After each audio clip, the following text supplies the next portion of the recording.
વિદ્યાર્થી મિત્રો, chapter number 13 સજીવો અને વસ્તી. હવે આપણે વસ્તી વિશેની વાત કરવાની છે. તો પહેલું તો વસ્તી કોને કહેવાય? તો જ્યારે જુદી જુદી જાતિનો સમુદાય ભેગો થાય તો એને આપણે વસ્તી તરીકે ઓળખીએ છીએ, અથવા એક જ જાતિનો સમુદાય જેને આપણે વસ્તી તરીકે ઓળખીએ, માનવ વસ્તી. તો માનવ વસ્તી એટલે એમાં કયા સમુદાય ભેગો થયો? તો કે માનવની જાતિ. પછી નર કે માદા એ આપણે નથી જોતા, પણ બધા જ માનવ જ્યારે ભેગા થયા તો એને આપણે શેના તરીકે ઓળખીએ છીએ? વસ્તી તરીકે ઓળખીએ છીએ.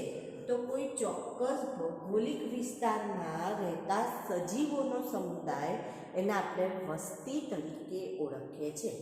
ચોક્કસ ભૌગોલિક વિસ્તારમાં રહેતા સજીવોનો સમુદાય જેને આપણે શેના તરીકે ઓળખીશું? તો વસ્તી તરીકે આપણે ઓળખીએ છીએ.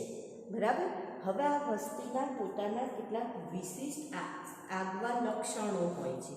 હવે જો આપણે કોઈ પણ વસ્તીની વાત કરીએ, જેમ કે ઉદાહરણ લઈએ કે દરિયાઈ પક્ષીઓ, ત્યજેલા વસવાટમાં રહેતા ઉંદરો, વન ક્ષેત્રના સાગના વૃક્ષ, સંવર્ધન માધ્યમના બેક્ટેરિયા અને સરોવરમાં કમળના છોડ. તો આવા બધા આપણને વસ્તીના ઉદાહરણ આપણી ચોપડીમાં આપેલા છે. હવે આ જે વસ્તી છે એની અને વ્યક્તિગત સજીવની આપણે એક થોડીક તુલના જોઈ લઈએ. વસ્તી અને વ્યક્તિગત સજીવ બે વચ્ચેની તુલનાની વાત કરીએ તો જે વ્યક્તિગત સજીવ છે એને પર્યાવરણમાં જે પણ ફેરફાર થાય છે એ ફેરફારનો સામનો એ કરી શકે છે. જ્યારે વ્યક્તિ એકલો હોય તો એ કરી શકે, પણ આખી વસ્તી હોય તો એને એનો સામનો કરવો એ થોડું કેવું બની જતું હોય છે? અઘરું બની જતું હોય છે. કેમ? તો એનું કારણ છે કે દરેક સજીવની, ધારો કે અત્યારે આપણે વાત કરીએ, તમને એમ થાય કે મેડમ દરેક વખતે કોરોના કોવિડના જ ઉદાહરણો આપ કરે છે, પણ એ અત્યારે બહુ કરંટ ટૉપિક છે અને એનાથી તમે બધા બહુ માહિતગાર છો, એટલે તમે તરત જ એને જોડી શકશો અને તમને તરત જ એ યાદ રહી જશે. એટલા માટે આપણે હું વારે વારે આ એક્ઝામ્પલ લઈ રહી છું.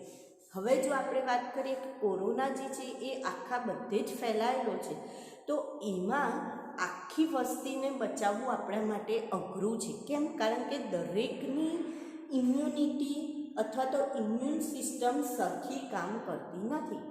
ઘરમાં બે વ્યક્તિ હોય, એમાંથી એકને ડાયાબિટીસ હોય, ધારો કે એની કિડની બરાબર કામ ના કરતી હોય, એને હાઈ બ્લડ પ્રેશર હોય, આવા બધા જે પ્રોબ્લેમ હોય તો એને કોરોનાનું ચેપ જલ્દી લાગી જતો હોય. જ્યારે પેલું જે બીજી વ્યક્તિ છે કે જેને એવા કોઈ સિમ્ટમ્સ નથી, એને કોઈ જ રોગ નથી શરીરમાં, તો એની ઇમ્યુન સિસ્ટમ બરાબર કામ કરે છે, એની રોગ પ્રતિકારક શક્તિ બરાબર કામ કરે છે, તો એને આની સામે રોગ લાગવું પડતો તો એ જલ્દી સંક્રમિત થતું નથી. એટલે આપણે એમ કહીએ કે ઘણા લોકો તો કેવા બહાર ફરતા હોય, બિંદાસ ફરતા હોય આમ તેમ, પણ એ લોકોની ઇમ્યુન સિસ્ટમ એ વધારે કેવી છે? તો કે એ આની સામે લડી શકતી હોય છે, જ્યારે અમુકની લડી શકતી નથી.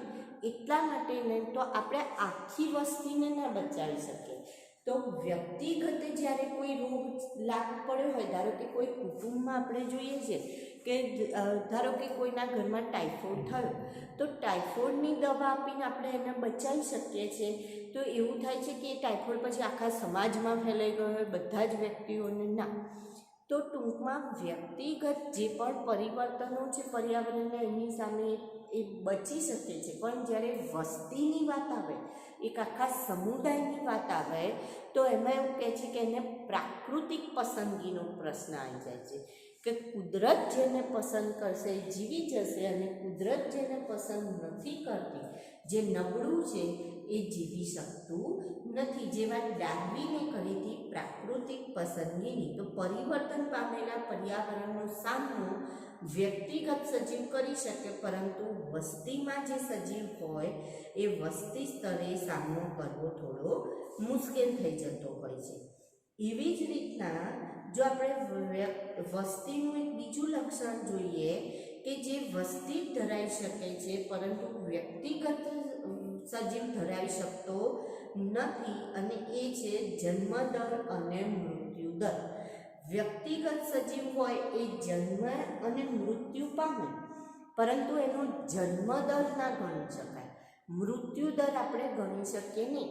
તો જન્મદર અને મૃત્યુદર શું છે? તો કે જે પ્રતિ એકમ વિસ્તાર હોય એમાં 1000 એમ કે એવી રીતના જન્મતા બાળકની સંખ્યા અથવા મૃત્યુ પામતા સજીવની સંખ્યા. તો એવું આપણે કોઈ એક વ્યક્તિ માટે ગણી શકીએ? ના ગણી શકીએ. પણ આખી વસ્તીમાં આપણે ગણી શકીએ કે આ વસ્તીમાં કેટલા વ્યક્તિઓ મૃત્યુ પામ્યા, કેટલા વ્યક્તિઓનો જન્મ થયો. તો આવું આપણે ગણી શકીએ છે. તો જન્મદર અને મૃત્યુદર એ વસ્તીનું વિશિષ્ટ લક્ષણ છે. હવે આમાં એક ઉદાહરણ આપ્યું છે આપણને ચોપડીમાં કે તળાવમાં પાછલા વર્ષે ધારો કે 2018માં તળાવની અંદર કોઈ એક તળાવ હોય તમારા ઘરની નજીક, ત્યાં 20 કમળ હતા. કેટલા કમળ ખીલ્યા હતા? 20 કમળ ખીલ્યા, અને તેમાં પ્રજનન દ્વારા 8 નવા ઉમેરાયા. પ્રજનન દ્વારા કેટલા ઉમેરાયા?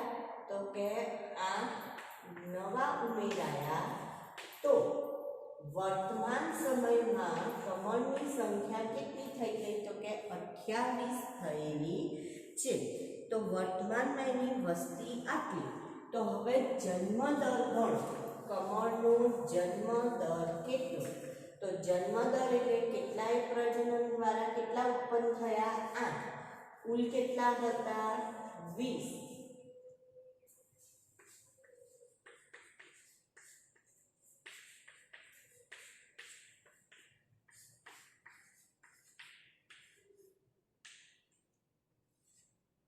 તો જવાબ શું આવે છે? 0.4. તો જન્મદર કેટલો આવશે? તો કે 0.4 સંતતિ ઉત્પન્ન થાય છે. તો આ એનો જન્મદર કાઢવાની પ્રક્રિયાથી તો જેટલી સંતતિ ઉત્પન્ન થઈ હોય એ સંતતિ ભાગ્યા જેટલા કુલ હતા તેટલા, તો આપણને એનું શું મળે છે? તો કે જન્મદર મળે છે. એવી જ રીતના તમે મૃત્યુદર કે ધારો કે 2018માં વસ્તી ગણી કે આટલી વસ્તી હતી, એક્સિડન્ટ દ્વારા આટલા લોકો એમાંથી દૂર થયા, તો 20માંથી ધારો કે 8 ગયા એટલે 12 બચ્યા. 2019માં 12 જણા ત્યાં બચ્યા છે રહેનારા. હવે તમારે એનો મૃત્યુદર ગણવો છે. તો તમે શું કરશો? ફરીથી 8 ભાગ્યા 20 એટલે 0.4. તો એ એનો મૃત્યુદર હશે. તો જન્મદર અને મૃત્યુદર એ વસ્તીનો ગણી શકાય, પરંતુ વ્યક્તિગત સજીવનો આપણે ગણી શકતા નથી. હવે એના ઉપરથી આગળ આપણને આવે છે કે વ્યક્તિગત, પછી આગળ એવું કહે છે કે લિંગ પ્રમાણ, એટલે કે નર અને માદાનું પ્રમાણ એ સજીવનું આપણે વસ્તીનું લક્ષણ કહીશું લિંગ પ્રમાણ, જ્યારે વ્યક્તિગત સજીવ નર અથવા માદા બંનેમાંથી કોઈ એક જ હોય. હવે વસ્તીમાં તો મેં તમને પહેલાં જ વ્યાખ્યા વખતે સમજાવ્યું કે કાં તો નર પણ હોઈ શકે, માદા પણ હોઈ શકે, બધાનો જ સમાવેશ. માનવ જાતિ, તો માનવની વસ્તીમાં મેં એવું નથી કહું કે સ્ત્રીઓ કે પુરુષો, તો માનવની જાતિમાં તો બધાનો સમાવેશ થયો. તો એમાં નર અને માદા બંનેનું પ્રમાણ આવશે. જ્યારે કોઈ વ્યક્તિગતનું હું વાત કરું કે મહેશભાઈ, કનુભાઈ અથવા તો રીનાબેન, મીનાબેન, તો આમાં આપણે સ્ત્રી અને પુરુષ એવા બે જાતિ એટલે કે લિંગ જુદા પાડી શકીશું, નર અને માદા. તો વ્યક્તિ આપણે આ રીતના એમાં ગણી શકીએ છીએ. ધારો કે અહીંયા વસ્તી માટે એવું જાતિ પ્રમાણ કીધું છે કે કોઈક એક વસ્તીમાં 60% માદા અને 40% નરનું પ્રમાણ જોવા મળે છે. હવે આપણે એક આગળનો પ્રશ્ન આવે છે વય પિરામિડ. કયો પ્રશ્ન છે? વય પિરામિડ. તો તો આ વય પિરામિડ છે શું? તો કોઈ પણ વસ્તી માટે વય વિતરણની રૂપરેખા જે દોરવાની છે એને આપણે શેના તરીકે ઓળખી શકાય? વય પિરામિડ. એટલે કે આપેલ વયના સજીવોની સંખ્યાનો આલેખ.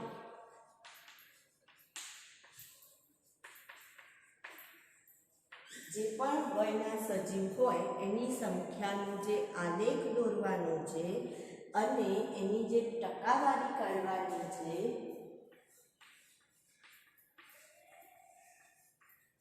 એને આપણે શેના તરીકે ઓળખીએ છીએ? વય પિરામિડ તરીકે ઓળખીએ છીએ. તો આ પિરામિડ આપણને 3 આકારના મળે. એક ત્રિકોણ આકાર મળે છે, બીજો જે છે એ આપણને ઘંટાકાર મળે છે અને ત્રીજો ઊંધા ગળા આકાર. આવા 3 આકારના મળે છે. પહેલો પિરામિડ કેવો કહે છે? તો કે ત્રિકોણ આકાર. કેવો?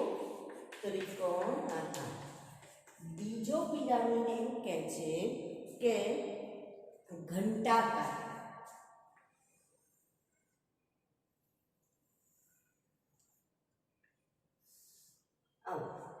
તો આને કેવો કહેવાય? ઘંટાકાર. અને ત્રીજો પિરામિડ એવું કહે છે ઊંધા ગળા આકાર.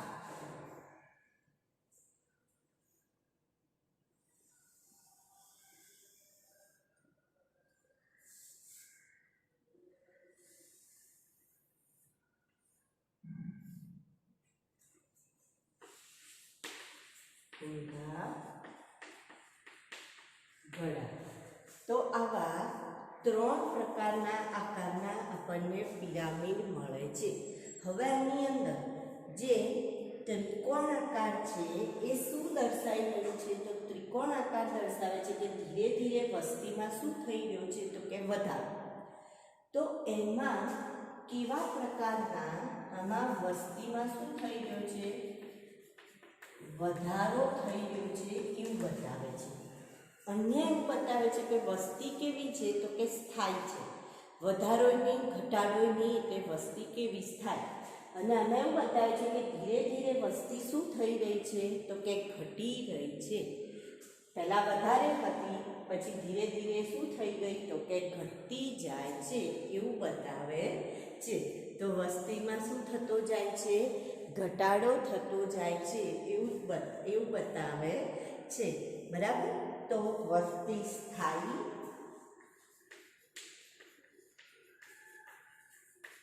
અને અહીંયા શું છે? તો કે વસ્તી ઘટે છે એવું બતાવે.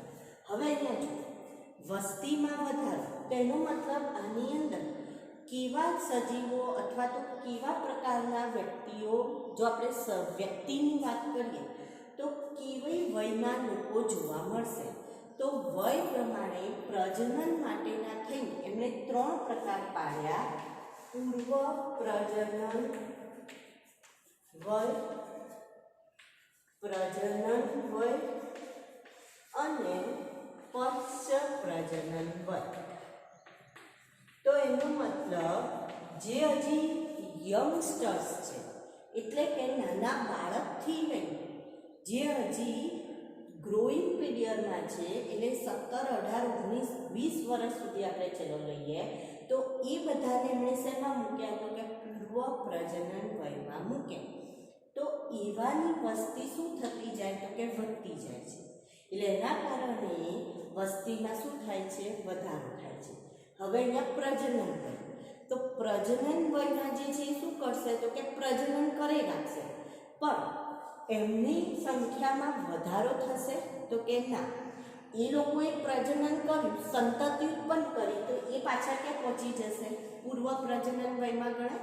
ધારો કે અહીંયા 22 વર્ષની સ્ત્રી છે અને 25 વર્ષનો પુરુષ છે.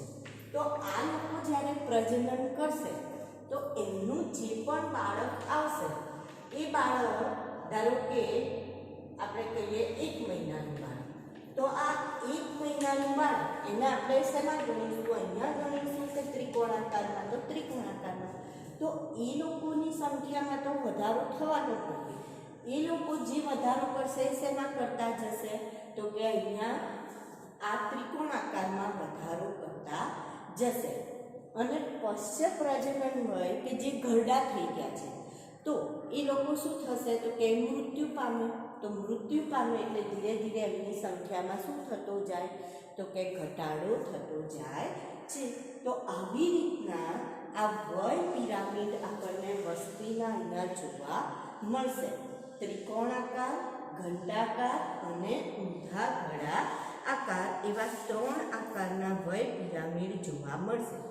હવે જે વસ્તીનું કદ છે એને આપણે વસ્તી ગીચતા તરીકે ઓળખીએ. વસ્તીના કદને શેના તરીકે ઓળખીશું? વસ્તી ગીચતા. કે જેમ જેમ વસ્તીનું કદ વધતું જાય એમ એની ગીચતામાં શું થતો જશે? તો કે વધારો થતો જશે. અને જો વધારો થતો જાય તો એની માંગ કેવી થતી જાય? વધતી જાય. એક સરખો સમૂહ હોય તો દરેકની જે જરૂરિયાત છે કેવી હશે? એક સરખી હશે. ધારો કે આપણે મનુષ્યનું જ ઉદાહરણ લઈએ કે મનુષ્યની સંખ્યામાં જેમ જેમ વધારો થતો જાય તો એની જે બધી માંગ છે દરેક મનુષ્યની કેવી હોય કે એને રહેવા માટે ઘર જોઈએ, પહેરવા માટે કપડાં જોઈએ, ખાવા માટે ખોરાક જોઈએ, બધાને અન્ન જોઈએ, ઘઉં, ચોખા, દાળ આ બધું જ જોઈતું હોય. તો આ બધી જે જરૂરિયાતો છે એ બધા જ વસ્તીના સજીવોની કેવી છે? તો કે એક સરખી હોય. અને જ્યારે એક સરખી હોય ત્યારે પછી એમની વચ્ચે શું થાય? તો કે એ મેળવવા માટેની સ્પર્ધા થાય. અને જ્યારે સ્પર્ધા થાય ત્યારે એમાંથી કુદરત જેને પસંદ કરે, જે વધારે મજબૂત હોય, બળવાન હોય, એ બચી જાય અને બાકીના શું થશે? તો કે બાકીના જીવી શકતા નથી. કે એમને ખોરાક ના મળે, એમને રહેઠાણ ના મળે, તો એવા સજીવો પછી શું થતા હોય છે? તો કે ધીરે ધીરે મૃત્યુ પામતા હોય છે. હવે એનાથી આગળ આપણે વસ્તીના જે વિશેષતાઓ છે અથવા તો વસ્તીના જે પરિબળો છે એની વાત કરીએ. વસ્તી પર અસર કરતા પરિબળ અથવા વસ્તીના લક્ષણો, તેમાં 4 આપણને જોવા મળે છે. જન્મદર, જેને કહેવાય બર્થ રેટ બી, મૃત્યુદર જેને કહેવાય ડેથ રેટ ડી, ત્યાર પછી છે અંતઃસ્થળાંતરણ ઇમિગ્રેશન, અંતઃસ્થળાંતરણ ઇમિગ્રેશન આઈ, અને બહિર્સ્થળાંતરણ માઇગ્રેશન.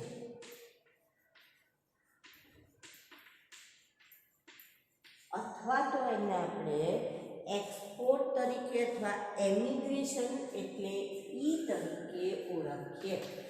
હવે આમાં જુઓ, જન્મદર અને અંતઃસ્થળાંતરણ બે જો દર ઊંચો હોય તો વસ્તીમાં વધારો થાય, અને જો ડી અને ઈનું મૂલ્ય વધારે હોય તો વસ્તીમાં શું થશે? ઘટાડો. કઈ રીતના?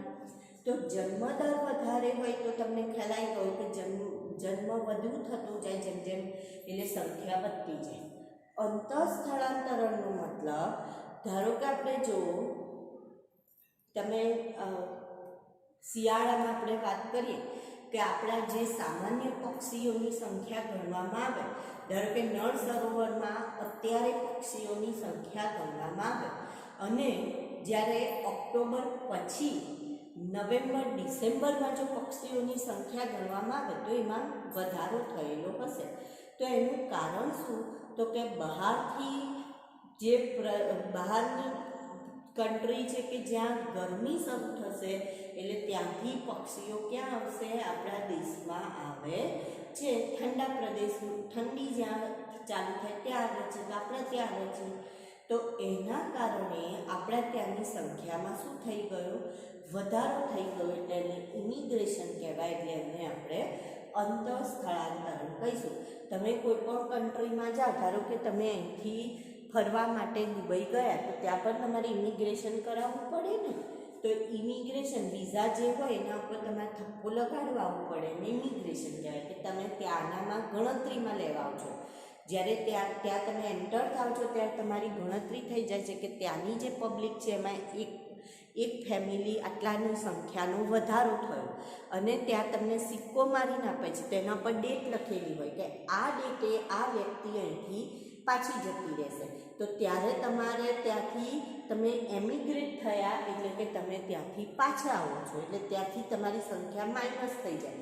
હવે જ્યારે તમે અહીંયા આવો છો મુંબઈ ઉતરો છો અથવા અમદાવાદ ઉતરો છો તો ત્યાં ફરીથી તમને સિક્કો વાગે ત્યાં તમારે લખાય છે કે હા તમે આ ડેટે પાછા આવી ગયા એટલે પાછા ઇન્ડિયામાં આટલી વસ્તી જે હતી એ પાછી થઈ ગઈ. તો આવી રીતના તો જન્મદર અને ઇમિગ્રેશન બેનું પ્રમાણ જો વધારે હોય તો વસ્તીની ગીચતા વધુ અને ડી અને ઈનું પ્રમાણ વધુ તો વસ્તીની ગીચતા કેવી હોય છે તો કે ઓછી હોય છે. એટલે કે મૃત્યુ દર ડી અને બહિર સ્થળાંતરણ એટલે કે એમિગ્રેશન જે બહાર જતા રહે તો એને આપણે ઈ તરીકે ઓળખીએ છીએ. તો આના માટે એક સૂત્ર આપેલું છે કે જો ટી સમયે વસ્તી ગીચતા n હોય તો t+1 સમયે વસ્તી ગીચતા કેટલી?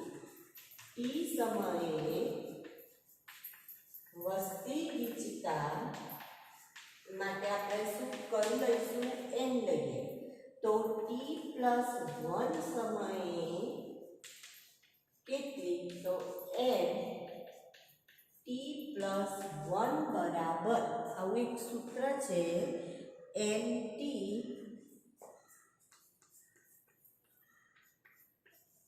b plus I minus b minus e. આવું સૂત્ર આપણને આપવામાં આવે છે. તો b plus I બેનો સરવાળો કરો, d plus e નો સરવાળો કરો, એને આમાંથી માઇનસ કરી દો અને ત્રણેયનો સરવાળો કરીએ તો આપણને સંખ્યા મળી જાય. બરાબર. તો આવી રીતના આપણે વસ્તીનું પ્રમાણ પણ જાણી શકીએ. કોઈ પણ જગ્યાએ વસ્તીનું પ્રમાણ જાણવું હોય કે આ સમયે વસ્તી આટલી હતી, આ સમયે હવે આટલી થઈ ગઈ તો એ પણ આપણે જાણી શકીએ છીએ. હવે એના માટે આલેખ દોરવામાં આવે છે. વસ્તી વૃદ્ધિના નિયંત્રણ માટે વૃદ્ધિ મોડલ તૈયાર કરવામાં આવે છે જેને અંદર જુદા જુદા પ્રકારના વૃદ્ધિ મોડલ તૈયાર કરવાના છે. તો પહેલું છે ચર ઘાતાંકીય વૃદ્ધિ. પહેલું કયું આવશે?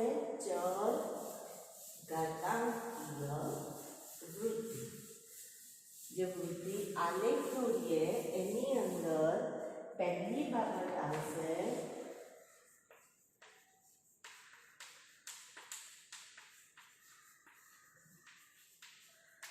ચર ઘાતાંકીય વૃદ્ધિ.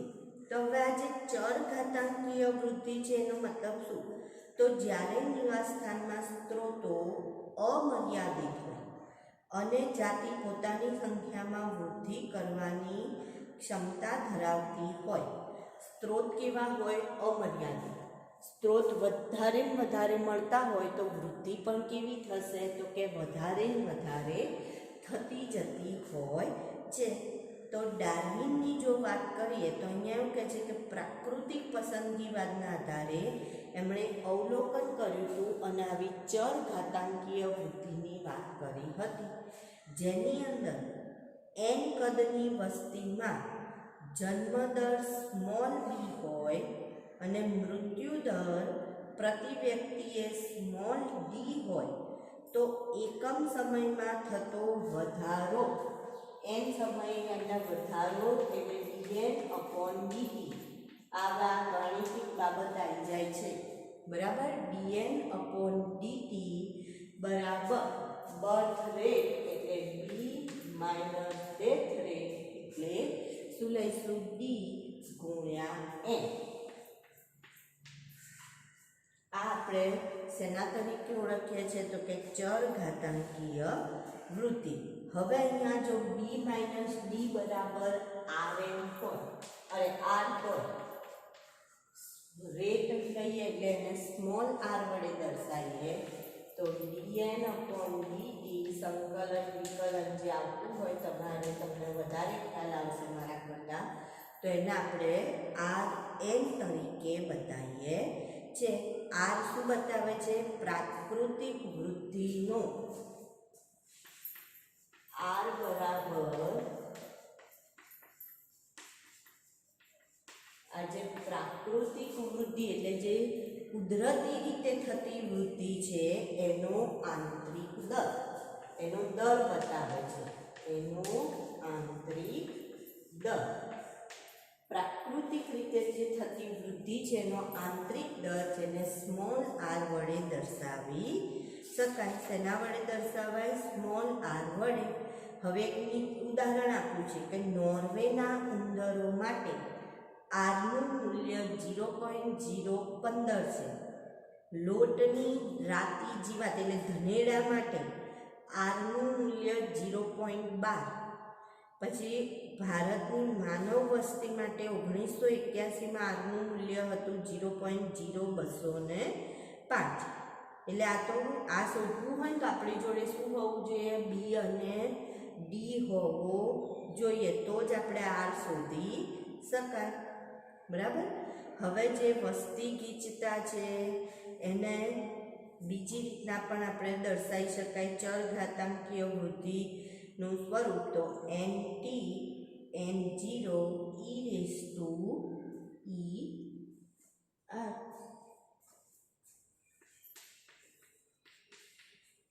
nt એટલે t સમયે આપણે લઈશું n0 e raised to n r. e raised to શું લઈશું આપણે? n r લઈએ છે. e raised to શું લઈશું?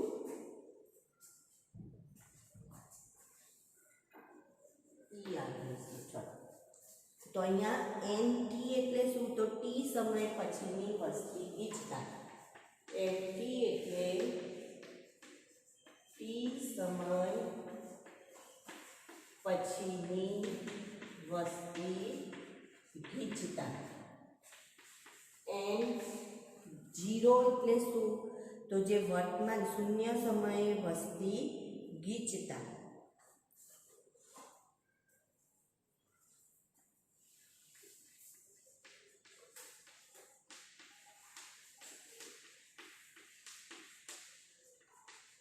આર એટલે શું? પ્રાકૃતિક વૃદ્ધિનો આંતરિક દર. અને ઈ એટલે આપણે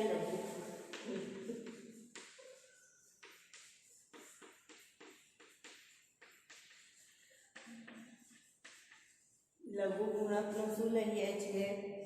આધાર લઈએ છે, જે 2.71 ગણવામાં આવે છે. અને જો આનું આપણે આલેખ દોરીએ, છેલ્લી વાત આપણે ફરી લઈએ આલેખની.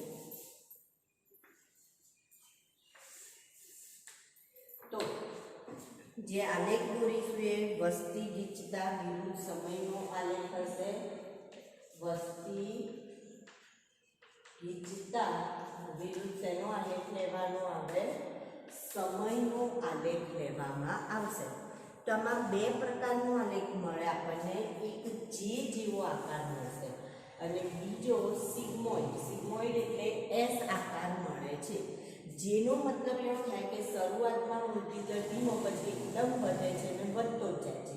જ્યારે અહીંયા વૃદ્ધિ દર ધીમે ધીમે વધતા વધતા કેવો થઈ જાય છે? તો કે સ્થાયી થાય છે. તો એને કેવું કહેવાય? આપણે સિગ્મોઇડ કહીએ છીએ. વસ્તી ગીચતાને કેપિટલ N વડે દર્શાવીએ અને સમયને આપણે શેના વડે દર્શાવીએ? સ્મોલ t વડે. તો અહીંયા આ જે આલેખ મળે છે એમાં આપણે dn upon dt બરાબર શું લખીએ છીએ? rn. અને એ દર્શાવે છે જે આલેખ. અને અહીંયા શું આવશે? તો કે dn upon dt બરાબર rn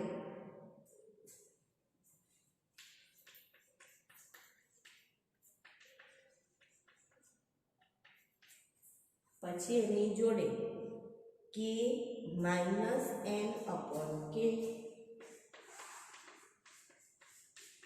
હવે આ કે શું છે તો કે જ્યારે સ્થાયી થાય છે ત્યારે જ્યારે વસ્તી ગીચતાનું જે પ્રમાણ હોય એને શેના તરીકે ઓળખવામાં આવે છે તો કે તરીકે ઓળખવામાં આવે છે, જેને વહન ક્ષમતા પણ કહીશું, જેની વાત આપણે પછીથી કરીશું.